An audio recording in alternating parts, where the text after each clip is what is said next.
Hello, my amazing Algebra 2 students. This is Mrs. A, and I love math. Today, we're in our Algebra 2 Saxon book, which we are just now starting, and we are on Lesson 2.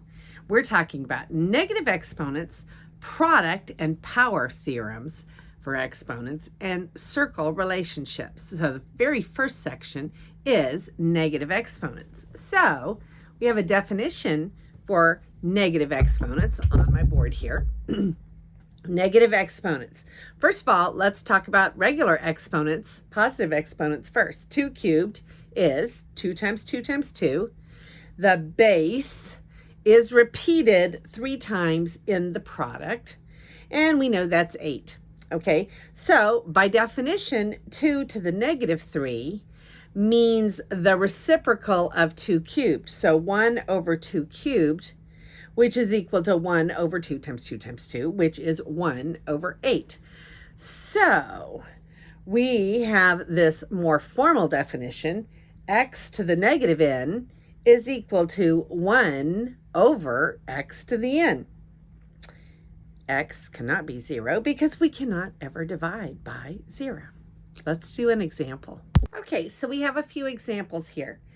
1 over 3 to the negative 2. I have a negative exponent. I need to turn it into a positive exponent. So I am going to take the reciprocal of this. I'm going to throw the 3 to the 2 upstairs. So that's going to be equal to 3 to the 2. So basically the rule is we're going to cross the division sign. Here we went from down to up, and sometimes we're going to go from up to down, but we're always going to cross over the division bar and change the sign of the exponent. That's it. So 3 squared is 3 times 3 equals 9. 3 to the negative 3. Now this is upstairs. There is no fraction in it, so it's over 1, right? So let's put a 1 under the bottom. And that's going to be, now we're going to take the reciprocal, but turn the 3 to a positive 3. So it's going to be 1 over 3 cubed, which is 1 over 27. And negative 3 to the negative 2. Now, we've got a little trick here. We've got to remember our order of operations. This negative, this 3 is not in a parenthesis, so this negative is the same as a negative 1 out front multiplied by 3 to the negative 2. Okay, but 3 to the negative 2 is the same thing as 1 over 3 squared.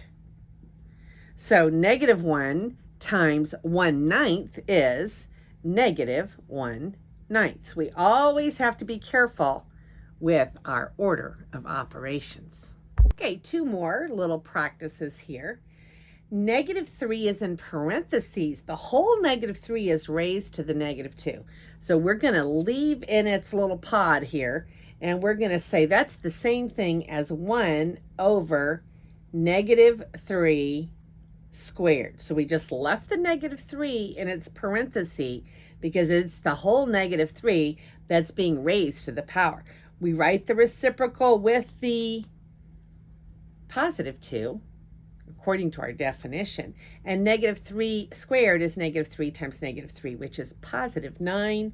So the answer is 1 over 9. And the last one for this section, we have a negative out front, and then we have a negative in the parenthesis. So I'm going to turn the negative out front to a negative 1 times, and then I've got the negative 3. I'm not taking it out until I've completely dealt with the power. So I'm going to write this as 1 over negative 3, and then I'm going to change that to a positive 3 because I flipped it down across the division sign. Now I'm going to finish that. I have a negative 1 times negative 3 times negative 3 times negative 3 again is going to be a negative 27 in the denominator. So negative 1 over 27 times the negative 1 is positive 1 over 27. There was a lot going on in that problem. Okay, so now we're on 2B, which is the product theorem for exponents. And the product theorem says that if we have the same base, so here we're going to call x that base, x to the m times x to the n equals x to the m plus n. So when I'm multiplying like bases, I add their exponents together to get my final result. So can we take this hodgepodge of x's and y's and simplify? Let's see. We have an x and an x and an x and an x. Let's deal with the x's first. All right, so multiplying like bases together, I add their exponents. Well, let's take a hint here. X to the negative 5, x to the positive 5. When I add these two together, won't I get x to the 0? Well, x to the 0 is 1. So that means that this one, and x to the 0 is 1. Those are going to all cancel out, and we're going to have simply x squared. So I'm just going to write x squared there. And now let's look at all of our y's. We have a y. Now, since that has no exponent, isn't that a y to the 1? We want to remember to always have an exponent visible. If there's not one there, it's a 1. So y to the 1, y to the negative 4. And those are only two y terms. So 1 plus a negative 4 is a negative 3, y to the negative 3. Now that is correct, but we would not normally leave it in that form because we left a negative 3 in our as a power, and that's usually considered not simplified.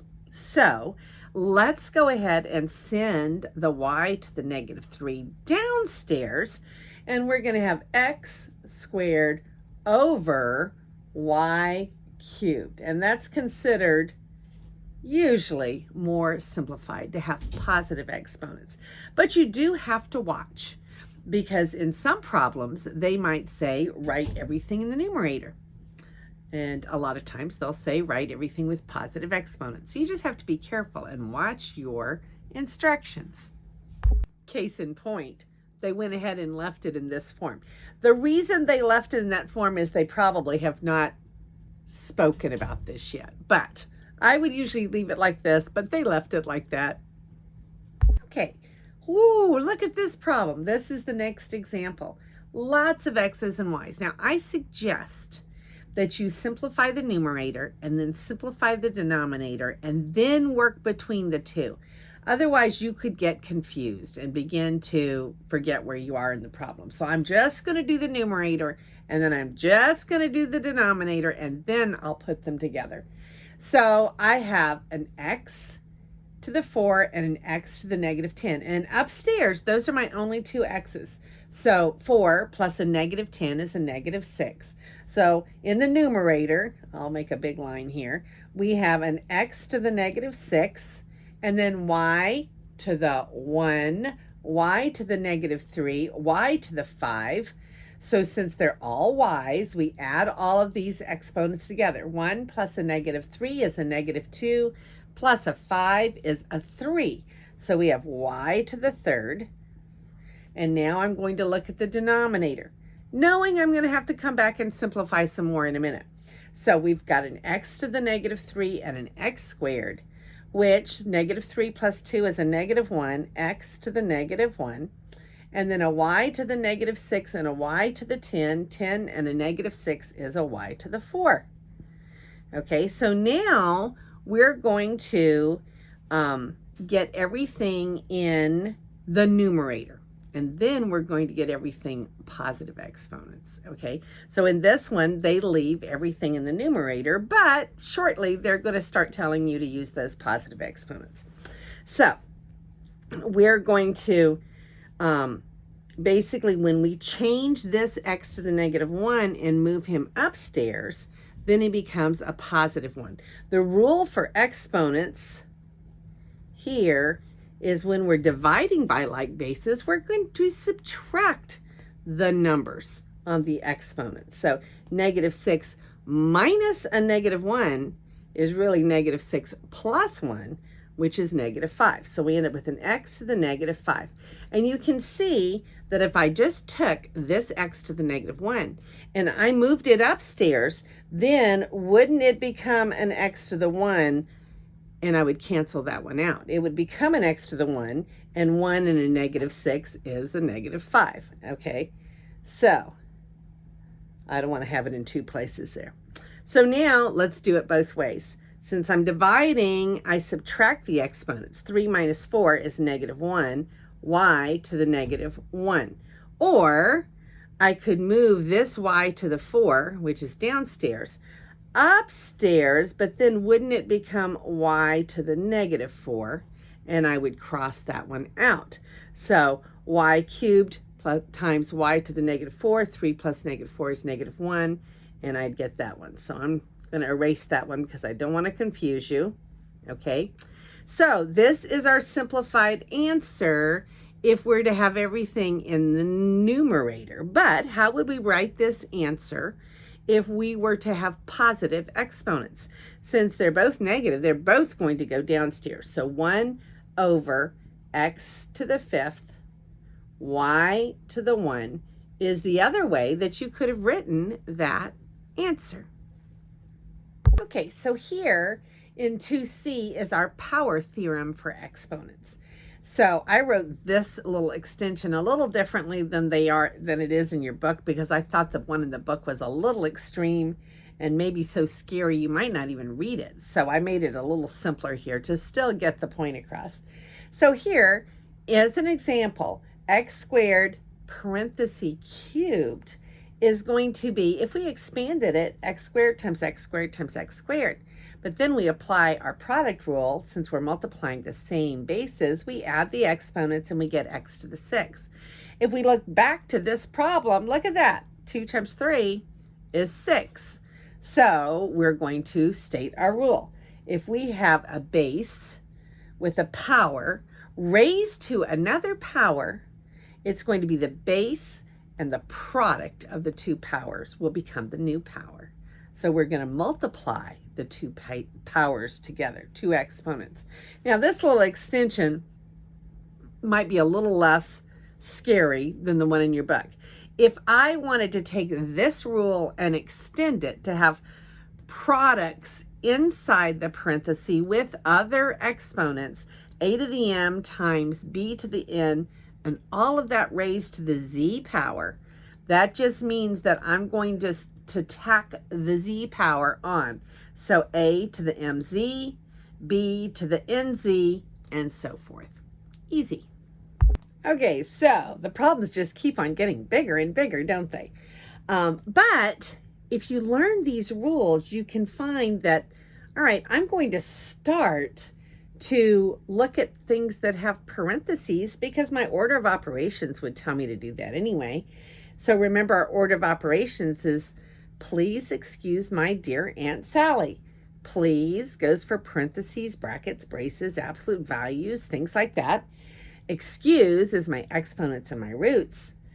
My dear is multiplication and division, and Aunt Sally is addition and subtraction. So everything here is going to be multiplication, but let's pick it apart thinking about our parentheses, okay? So here we have an x to the negative 3 squared. I'm going to go ahead and simplify that before I try to use the product rule and get them all together. I want to simplify these first.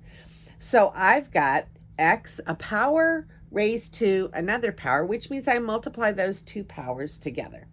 Okay, so I'm just going to write x to the negative 6 right above there and just cross that out so we don't have to have lots of more boards. Okay, and then I have a product in here. I have an x, y to the negative 2. Now the negative 2 only applies to the y.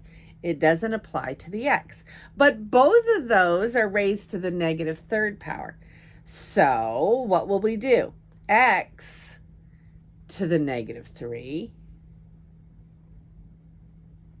and y to the negative 2 times the negative 3. See, this was a 1 right here, right? And I still did 1 to the negative 1 times negative 3. But now negative 2 times negative 3, and the base is now y. So I'm going to have y, negative 2 times negative 3 is a 6. And we took care of all of that. So now let's take our new numerator down here and see if we can simplify it. Let's find all of our x's. We have an x to the 1, an x to the negative 6, and that's a y, an x to the negative 3. So now we're going to add all of those exponents together because now they're all multiplied together, and we're using our product rule. So negative 1 plus a negative 6 is a negative 5, plus a negative 3 is a negative 8. So we have an x to the negative 8. Let's do a little squiggle line here so we know where our problem starts. Okay, and then I'm going to look at my y's. I've got a y to the 1. Okay, and then up here I have a y to the 6. So I have a y to the 7. Now I'm going to simplify that denominator. Okay, so here we have a y squared cubed. So 2 times 3 is 6. So we're going to cross it out and put a y to the 6. Over here, I've got an x to the 2 times 3, which is an x to the 6th. We'll cross all of that out. So now let's get all of our x's together. That's a y, and an x. So we have an x to the 6th on the denominator. And then I have a y to the 6th and a y to the negative 3, which is going to be a y to the 3. 6 and a negative 3 is a 3. Now I'm going to have to get all of this together. Okay, and so remember, when I divide like bases, I subtract the exponents. So negative 8 minus 6 is negative 14. So we get x to the negative 14. And then 7 minus 3 is 4, y to the 4. Okay, now that is correct, but let's write that with positive exponents too. So that means this one, x to the negative 14, has got to go downstairs, and we will have y to the 4 over x to the 14, and that one has positive exponents, and this one is all in the numerator. They are both correct. You just have to watch for your instructions for your problem. This last little section is called circle relationships. Okay, so we have an area equals 12.2 meters squared. What is the circumference of that same circle? Now we have to remember our formulas. We know that area is pi r squared. And we know that circumference is 2 pi r. Okay, so if we know that area is 12.2 meters squared, then we know that pi r squared is 12.2 meters squared. Okay, that means that the radius squared is going to be 12.2 divided by pi. Now, in this case, since we're looking for approximations, we are going to probably use 3.14 as a good approximation for pi. And in this case, we're just going to look and see what the book does, because I don't want to tell you the wrong way. I'm glad I looked, because your book is using pi instead of 3.14. So we're just going to leave that. So we're going to come down here, and we're going to say, because we know this is true, then r squared is 12.2 over pi, divided by pi on both sides. And then r is going to be the square root of that. So we're just going to say r is the square root of 12.2 over pi. Now, since this is our radius, our circumference is 2 pi r. So we already know 2, circumference is 2 times pi times r. But this is our r. So we're going to plug in here 12.2, 12.2, write it very small, over pi. Okay, so now when we go to look at that, we can click this in on a calculator is what they did, and they got the circumference. Okay, so let's go ahead and click that in on the calculator and see what we get. Okay, I don't know if you can see my handy dandy TI-84 plus there, but I just put that circumference in there, and now I'm going to press enter. And I get 12.381, blah, blah, blah, blah, blah. And your book says it is 12.38. Very nicely done. Okay, so this is our last example. The circumference is 8 pi. Now we know that the circumference is 2 pi r. That's the formula for circumference. So now when we replace the 2 pi r right here, we get 2 pi r is 8 pi. And we can cancel the pi off of both sides. And we have 2r is 8. So doesn't that mean that the radius must be 4? Okay, so now what is the area? The area is pi r squared. Really have to know your formulas for this, but 4 is the radius. So 4 squared is 16, and 16 pi would be the answer. And they could go ahead and calculate that out on the calculator. So 16 pi is correct. 16 pi is the exact answer. But very often the exact answer is not necessarily the easiest to apply. So let's go ahead and take our calculator and do pi times 16. And I get 50.265. But if I'm going to round to 2 decimal places, it would be 50.27. Can you see that? Okay, so I don't know whether your book rounded it or not. 15.27 is the approximation of 16 pi. Remember that the answer that has the pi in it is your exact answer.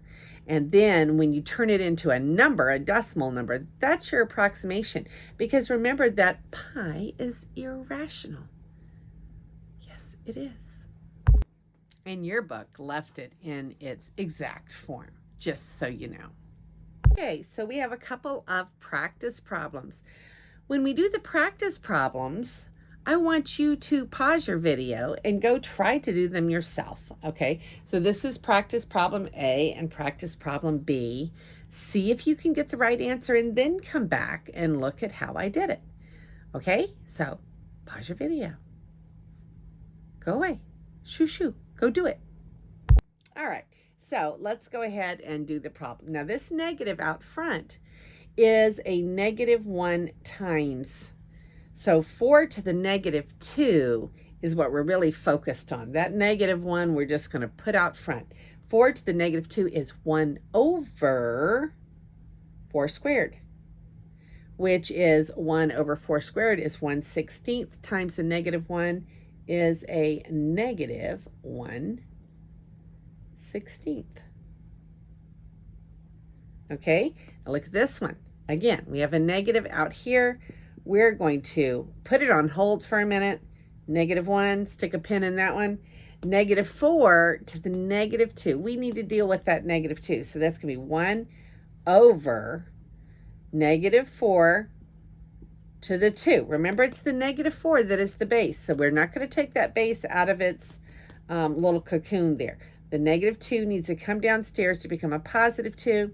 -4 times -4 is 16. So we have 1 over 16, and then a negative in front of that is -1 over 16. So even though the two problems had the exact same answer, they were not the same problem, were they? Okay, so Let's look at the numerator and then the denominator. In the numerator, we do have some parentheses that have powers on the outside. Now, when I raise anything to the 0 power, isn't it 1? So it doesn't matter what I have in there. Anything raised to the 0 power is 1, except for 0. We never raise 0 to the 0 power. That's something entirely different. Okay, but anything else besides 0 raised to the 0 power is 1. Guess what? Phew, that one's dealt with. We can just cross it out because all of that is 1. Now we have x to the negative 3 times y, all raised to the negative 2. Now, I'm going to, when I raise a power to a power, I multiply. I'm going to go ahead and multiply and not worry about the fact that I've got a negative because I can deal with that in the next step. So negative 3 times negative 2 is a positive 6.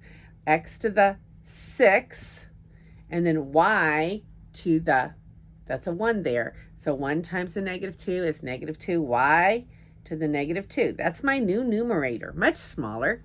Now let's see what my new denominator is. I'm going to go to my x's and my x's. X to the 4 times x to the 3, multiplying like bases. I add their exponents and I get x to the 7. Y to the negative 8, y squared. I multiply their like bases, so I add their exponents and I get y to the negative 6. So now let's simplify this. We have x and x. So if I moved this x to the 7 upstairs, wouldn't it become an x to the negative 7? Negative 7 plus 6 is negative 1. If I just do the subtraction rule, division of like bases is subtraction of the exponents. 6 minus 7 is negative 1. So I'm going to get x to the negative 1. And y, let's just subtract them. Negative 2 minus a negative 6. Minus a negative 6 is plus 6. So I'm going to end up with a y to the 4. And can't you see that if I took this y to the negative 6 and moved it upstairs, it would become a y to the 6, and we would have a y to the 4 in the numerator. Okay, so this is the correct answer.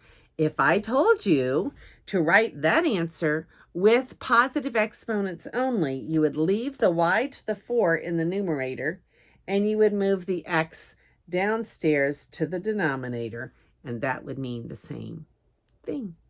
We have one more practice problem left. Okay, this is the last one, and it's pretty easy. Remember that area is pi r squared. So they were very kind to us. The area that they gave us is 49 pi. So the pi's are going to cancel, and r squared is 49. So isn't r equal to 7? Okay, so circumference is 2 pi r, but we just decided that r was 7.